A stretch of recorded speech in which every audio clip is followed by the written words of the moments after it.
Hello जी, welcome to my YouTube channel. और आज मैं लाया हूँ आपके लिए एक ऐसी वेजिटेबल जिसको आप पका के भी खा सकते हैं और कच्चा भी खा सकते हैं। क्या आपको पता है कि इस वेजिटेबल का नाम क्या है? जी, आप बिल्कुल सही समझे। इस वेजिटेबल का नाम है टर्निप, जिसे हम शलजम भी कहते हैं। क्या आपको पता है कि शलजम खाने वाले लोगों में लंग कैंसर नहीं होता? और शलजम के और दो फ़ायदे ये भी हैं कि ये ब्लड शुगर लेवल को कम करता है।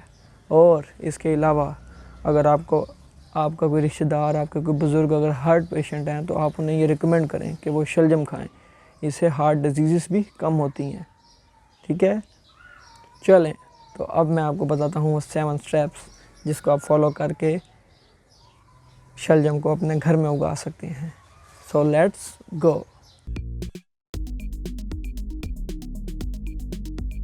हेलो जी, तो मैं हूँ हैदर।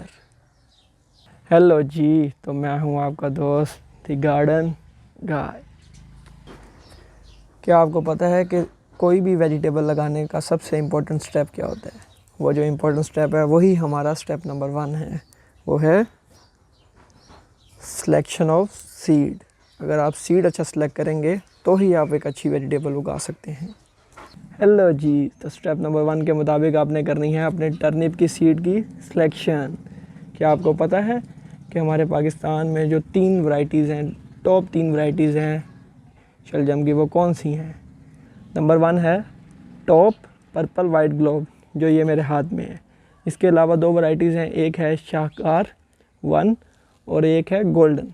ये तीनों वैरायटीज़ बहुत अच्छी हैं, पर मैंने इस वैरायटी को पर्पल वाइट ग्लोब को इसलिए सेलेक्ट किया है कि ये मैंने किचन गार्डन में लगानी है।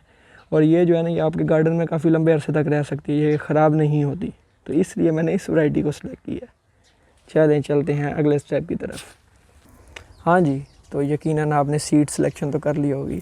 अब सीड सिलेक्शन के बाद आपका सवाल होता है कि स्टेप नंबर 2 क्या है? चलें मैं आपको बताता हूँ स्टेप नंबर 2 क्या है। जी, तो आप पढ़ तो लिया होगा आपने, सोइंग टाइम। हाँ जी, तो अब बारी है सोइंग टाइम की। सोइंग टाइम में आपने हमेशा एक बात याद रखनी है कि ये शलजम जो है ये सर्दी की वैरायटी है, सर्दी की फसल है। तो आपने हमेशा ऐसे ही कोशिश करनी है कि आपने इसको अक्टूबर में लगाना है। अक्टूबर के आप स्टार्ट से लेकर एंड तक इसको लगा सकते हैं, या फिर आप इसको नवंबर में भी लगा सकते हैं। ठीक है, थैंक यू। चलें आप पूछते हैं हैदर भाई से अगला स्टेप। हाँ जी, तो दी गार्डन गाय को बहुत जल्दी है स्टेप नंबर 3 पूछने की, तो गार्डन गाय को इतना इंतज़ार नहीं करवाते और स्टेप नंबर 3 बताते हैं आपको। सॉइल मैनेजमेंट प्रैक्टिसेस, कि आपने अपनी सॉइल की कौन कौन सी मैनेजमेंट प्रैक्टिसेस करनी है सीड लगाने से पहले। जी, तो सॉइल मैनेजमेंट प्रैक्टिसेस में आपने हमेशा 2 चीज़ें करनी है। पहली आपने करनी है ploughing of the soil,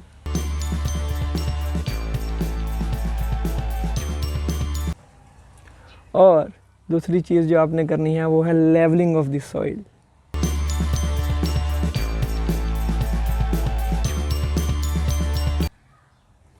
over to next step. हाँ जी, तो द गार्डन गाय ने आपको स्टेप नंबर 3 तो पूरा दिखा दिया होगा कि सॉइल की मैनेजमेंट किस तरह करनी है। अब बारी आती है स्टेप नंबर 4 की, और स्टेप नंबर 4 है फर्टिलाइजेशन, कि आपने अपने जो वेजिटेबल है उसको कौन कौन सी फर्टिलाइज़र देनी है। जी, तो अब ये स्टेप है फर्टिलाइजेशन, कि आपने अपने बेड में कौन सी फर्टिलाइज़र डालनी है। मैंने जो मेरी फेवरेट फर्टिलाइज़र है वो है गोबर की खाद, वो मैंने अपने इस बेड में ऐड की हुई है। तो आप ये सोच रहे होंगे मैंने ये गोबर की खाद कितनी डाली है, क्योंकि टर्निप को चाहिए होती है बहुत ज़्यादा खुराक, इसने अपनी जड़ बनानी होती है, तो मैंने इसमें 15 kg गोबर की खाद डाली है।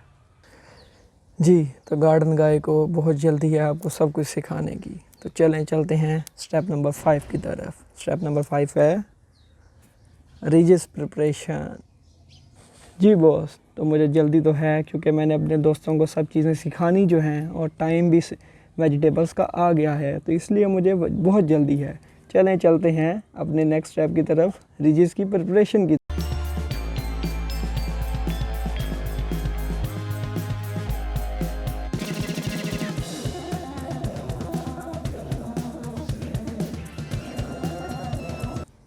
हाँ जी, तो अब बारी आती है स्टेप नंबर 6 की, और स्टेप नंबर 6 है सीड सॉइंग मेथड, कि आपने अपनी जो ज़मीन है, जो अपना किचन गार्डन है, उसमें सीड किस तरह सो करना है।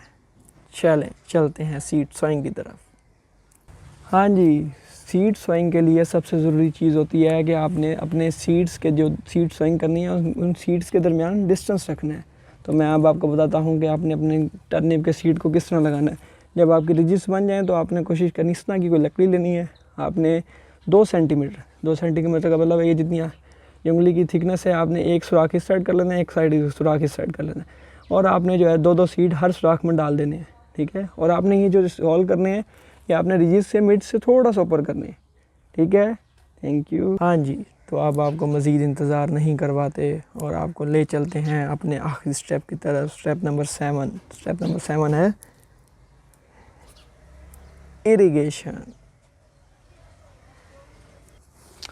जी, तो अब बारी आती है हमारे आखिरी स्टेप की, और वो है इरिगेशन। इरिगेशन में आपने हमेशा एक चीज़ का ध्यान रखना है कि आपने कभी भी ज़्यादा पानी नहीं लगाना। अगर आपसे पानी कम लग जाए तो कोई मसला नहीं है, आप एक बार पानी लगाएं, जैसे वो पानी सूख जाए आप फिर दोबारा पानी लगा दें। इससे ये होगा भी आपकी जो नमी है वो सीड तक पहुंच जाएगी और आपका सीड जर्मिनेट कर जाएगा।